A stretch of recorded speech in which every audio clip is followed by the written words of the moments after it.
بسم اللہ الرحمن الرحیم۔ السلام علیکم معزز طلبہ کرام، آپ سب کیسے ہیں؟ آج ہم اصول شاشی کے سبق نمبر 83 کو پڑھیں گے۔ آج کے سبق کا عنوان ہے دلالت النص کی مزید کچھ مثالیں۔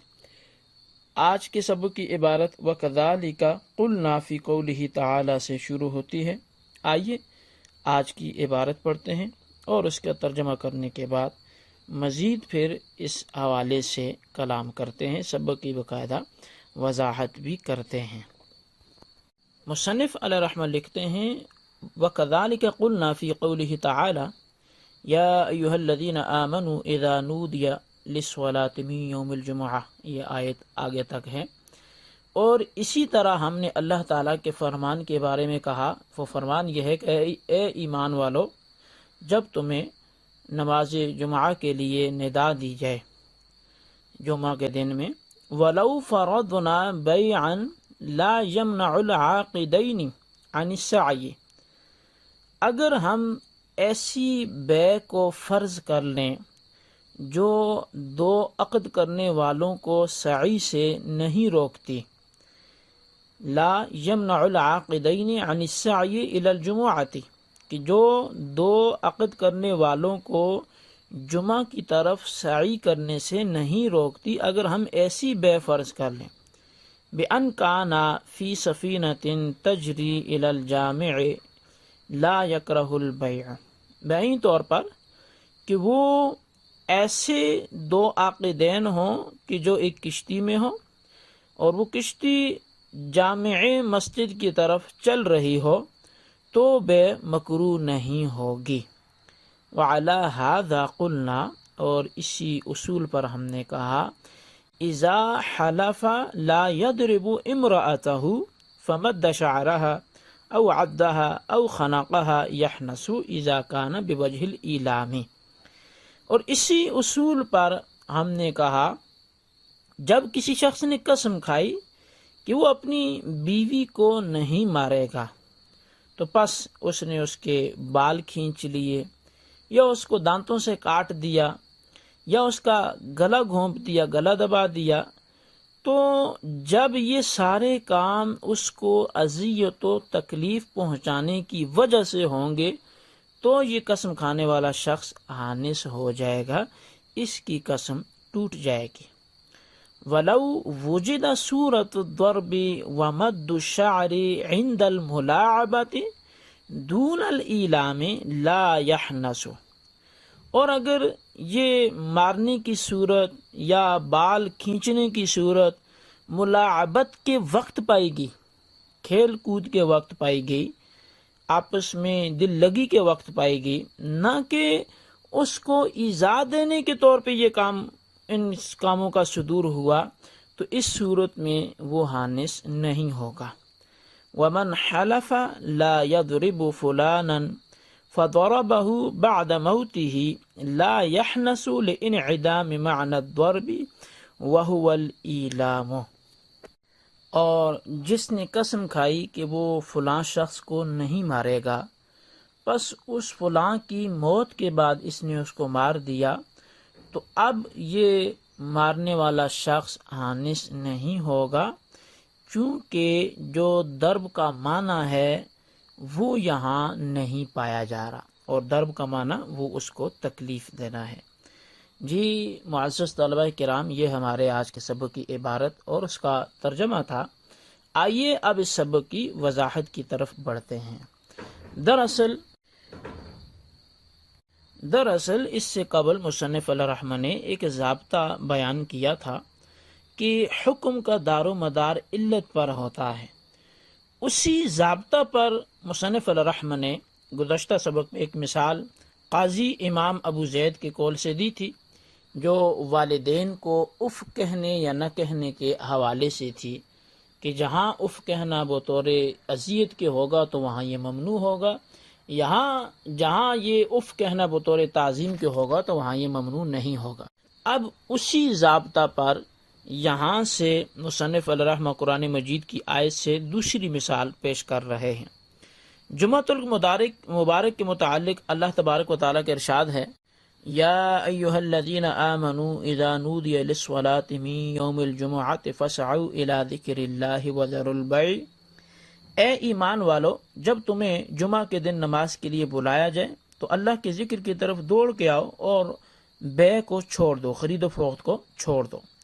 اس آیت کریمہ سے یہ بات تو عبارت الناس سے ثابت ہے کہ جب جمعہ کی اذان ہو جائے تو جمعہ کی ادائیگی کے لیے کوشش کرنا یہ واجب ہے، اور کاروبار، تجارت وغیرہ کو چھوڑنا یہ لازم ہے۔ لیکن کاروبار کو چھوڑنے کا حکم اس علت کی بنا پر ہے کہ جمعہ کی ادائیگی میں کاروبار خلل انداز ہو رہا ہے، تو یہ کاروبار ممنوع ہوگا۔ اور دلالت النص سے یہ بات ثابت ہوئی کہ اگر کاروبار کی کوئی ایسی صورت ہو کہ جس میں کاروبار بھی جاری و ساری ہو اور جمعہ کی طرف جانے میں رکاوٹ بھی نہ ہو، تو ایسی صورت میں وہ کاروبار جائز ہوگا، وہ بیع جائز ہوگی، کیونکہ ممانعت کی جو علت ہے جمعہ کی طرف جانے میں رکاوٹ کا ہونا وہ یہاں ختم ہو گئی ہے، تو لہذا جہاں علت ختم ہو جائے گی تو وہاں حکم بھی ختم ہو جائے گا جو بیع کے حرام ہونے کا تھا۔ تو اب ہم نے دیکھا کہ ایسی ایک صورت ہمیں مل رہی ہے، وہ صورت یہ ہے کہ اب کوئی شخص ایسا ہے، یعنی دو شخص ہیں، ایک خریدنے والا ایک بیچنے والا ہے، یہ کسی کشتی پر سوار ہیں اور کشتی جمعہ کی جو مسجد ہے، جامع مسجد، اسی کی طرف جا رہی ہے، یا آج کل کے دور میں لیں تو کسی گاڑی پہ سوار ہیں اور وہ گاڑی اسی سمت چل رہی ہے جدھر جامع مسجد ہے۔ اب یہ خریدنے والا بھی اسی گاڑی میں ہے جو گاڑی چل رہی ہے، بیچنے والا بھی اسی گاڑی میں ہے اور وہ گاڑی بھی ادھری مسجد کی طرف جا رہی ہے، تو ان کے خریدنے یا بیچنے کی وجہ سے نماز جمعہ میں تاخیر نہیں ہو رہی۔ تو یہ جب اس چیز کا سبب نہیں بن رہے، یہ ایسی خرید و فروخت نہیں ہے کہ اگر یہ اس میں مشغول ہوں گے تو ادھر جمعہ کی نماز کی طرف پہنچنے میں تاخیر ہوگی، بلکہ وہ تو گاڑی اپنی رفتار سے چل ہی رہی ہے، کشتی اپنی رفتار سے چل ہی رہی ہے، تو لہٰذا ان کی یہ خرید و فروخت چونکہ اس سعی سے رکاوٹ نہیں بن رہی، اس لیے وہ سعی ممنوع، وہ خرید و فروخت ممنوع بھی نہیں ہوگی، وہ جائز ہوگی۔ وعلی ھذا قلنا سے اسی ضابطہ پر مصنف علیہ رحمت تیسری مثال دے رہے ہیں کہ حکم کا دار و مدار علت پر ہے۔ اس کی مثال یہ ہے کہ اگر کسی شخص نے قسم کھاتے ہوئے کہا کہ میں اپنی بیوی کو نہیں ماروں گا، اس قسم کی علت جو ہے وہ بیوی کو تکلیف نہ دینا ہے کہ میں اس کو تکلیف نہیں دوں گا، لہٰذا اگر شوہر نے بیوی کو مارا تو نہیں ہے مگر بال کھینچ لیے یا کاٹ دیا اس کو یا گلا دبوچ دیا، اگرچہ یہ امور جو ہیں وہ نہیں تھا جو اس نے بولا تھا کہ میں ماروں گا نہیں، یہ مارنے کا اطلاق اس پہ نہیں ہو رہا، لیکن اگر شوہر سے بیوی کو یہ امور تکلیف پہنچانے کی غرض سے صادر ہوئے تو اب شوہر حانس ہو جائے گا، کیونکہ جو نہ مارنے کی علت تھی وہ یہ تھی کہ میں اس کو تکلیف نہیں دوں گا، اور چونکہ یہ جو کام اس نے کیے ہیں، گلا دبانا، اس کو کاٹنا یا اس کے بال کھینچنا، یہ سارے کام وہ ہیں جو اس کو اذیت دے رہے ہیں، جو تکلیف کے لیے یہ کام ہو رہے ہیں، تو لہٰذا علت پائے گی تو حکم بھی پایا جائے گا۔ ہاں اگر یہ کام لہو و لعب میں مذاق کے طور پہ آپس میں کھیلتے ہوئے بال کھینچے گئے یا کاٹ دیا، ایسا کوئی کام کر لیا، تو اب چونکہ وہ بغرض تکلیف نہیں ہے، وہ تکلیف دینے کے لیے ایسا کام نہیں کیے جا رہے، تو اب چونکہ علت نہیں پائی جا رہی تو حکم بھی نہیں پایا جائے گا۔ اب ومن حلف سے مصنف اسی گزشتہ ضابطہ پر چوتھی مثال وہ پیش کر رہے ہیں۔ اس کی مثال یہ ہے کہ اگر کسی شخص نے کسی کو نہ مارنے کی قسم کھائی، پھر قسم کھانے والے نے اس شخص کے فوت ہونے کے بعد اسے مار دیا، یعنی کہ ضرب لگائی، تو حانس نہیں ہوگا، اس کی قسم نہیں ٹوٹے گی۔ اس قسم کی علت چونکہ یہ تھی کہ وہ اس شخص کو تکلیف نہیں پہنچائے گا، یعنی جب زندہ تھا اور اس نے قسم کھائی تھی کہ میں اس کو نہیں ماروں گا، تو اس کا مطلب یہ تھا کہ میں اس کو تکلیف نہیں پہنچاؤں گا۔ نہ مارنے کا جو علت تھی نہ مارنے کی وہ یہ تھی کہ میں تکلیف نہیں پہنچاؤں گا۔ اب چونکہ یہ مر گیا ہے اور مرنے کے بعد تکلیف یا لطف وغیرہ کا زندوں کی جانب سے بظاہر اس کو ایصال، اس کو ملنا، یہ کیا ہے، یہ اب ممتنع ہو چکا ہے کہ اس کی ضرب سے اس کو تکلیف ہو اور وہ محسوس کرے اور اس کو پتہ چلے کہ ہاں میرے مارنے سے اس کو تکلیف ہوگی، اگرچہ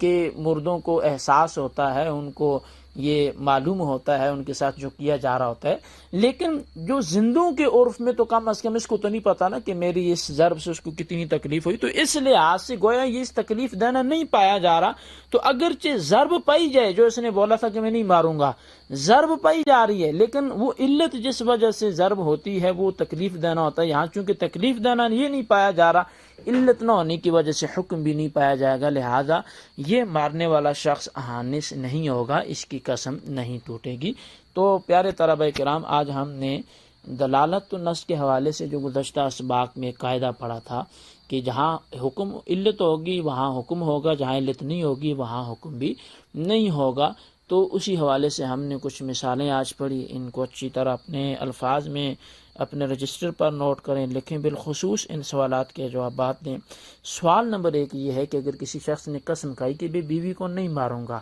اگر اس کا گلا دبوچتا ہے تو کیا حانث ہوگا یا نہیں ہوگا. اسی طرح سوال نمبر 2 یہ ہے کہ اگر کسی شخص نے قسم کھائی میں فلاں شخص کو نہیں ماروں گا، اگر مرنے کے بعد اس کو مارتا ہے قسم کا کیا حکم ہوگا، بیان کریں. اللہ تبارک و تعالی جو سنا پڑا اسے یاد رکھنے کی توفیق نصیب فرمائے. آمین بجاہ النبی الامین صلی اللہ علیہ وسلم.